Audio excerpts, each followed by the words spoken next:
আমরা খবর পাচ্ছি কয়েকদিন আগে আপনাকে অ্যারেস্ট করা হয়েছিল, মূলত কী কারণে? দেখুন, আমরা সর্বপ্রথম আইএসএফ মানি আসামি, এবং যে কারণে আমাকে অ্যারেস্ট করা হয়েছিল, যেটা আমাদের এখান থেকে আমাদের শাসক দলের নেতারা যে তথ্য দিয়েছিল, সে তথ্যই কোনো সবটাই তারা পরাজিত হয়েছে।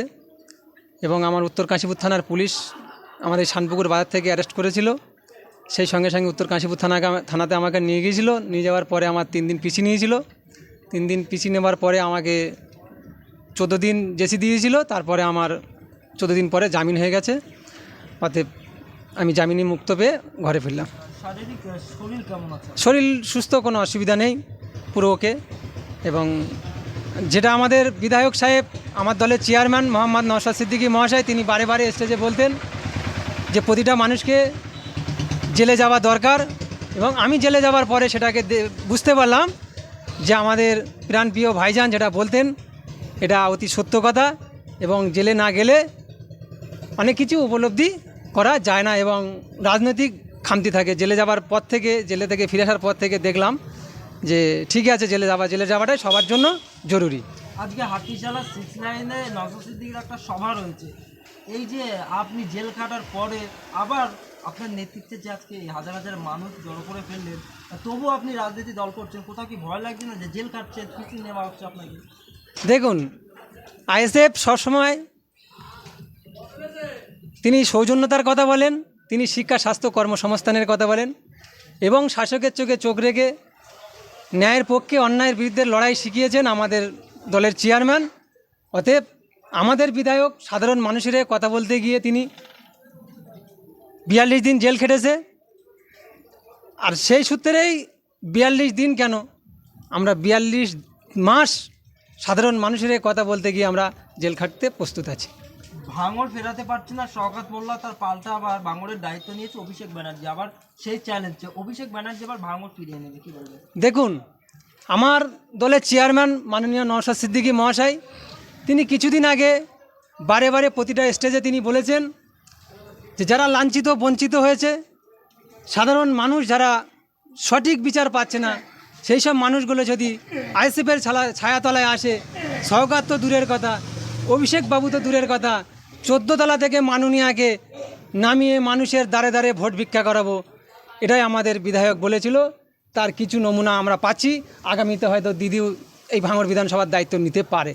লোকসভা ভোটকে কেন্দ্র করে একাধিক তৃণমূল কংগ্রেসের নেতারা তারা তো প্রকাশ হুঁশিয়ারি দিচ্ছে যে লোকসভা ভোটে আইএসএফরা বুথে বুথে এজেন্ট বসাতে পারবে না।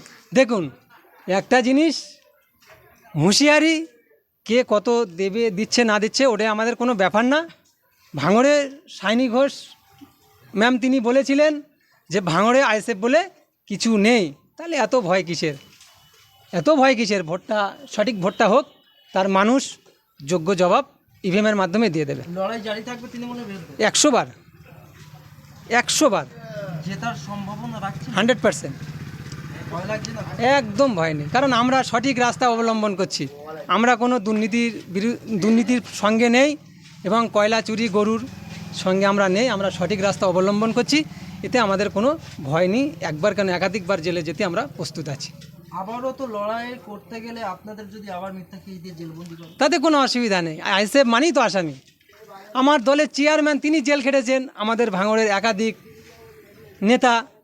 নেতৃত্বরা তারা জেল খেটেছেন, আর আমরা খাটার জন্য প্রস্তুত আছি, এতে কোনো সন্দেহ নেই। লোকসভা ভোটকে সামনে রেখে সাধারণ মানুষের জন্য আপনার পক্ষ থেকে কী বার্তা রাখছে? দেখুন, একটা জিনিস, যিনি আমাদের দলের চেয়ারম্যান, যে পার্লামেন্টেই গিয়ে ভাঙড়বাসী তথা যাদবপুর লোকসভা কেন্দ্রের মানুষের জন্য চাওয়া পাওয়ার কথা বলার জন্য অ্যাডভোকেট নুর আলম খান মহাশয়কে তিনি পছন্দ করেছেন। এবং প্রতিটা দলকে যেরকম সিপিএম, কংগ্রেস, টিএমসি এই যাদবপুর লোকসভা থেকে পার্লামেন্টে গিয়েছেন, যেমন সাধারণ মানুষের হয়ে কে কেমন কথা বলেছে না বলেছে সেটা আমরা সকলেই জানি।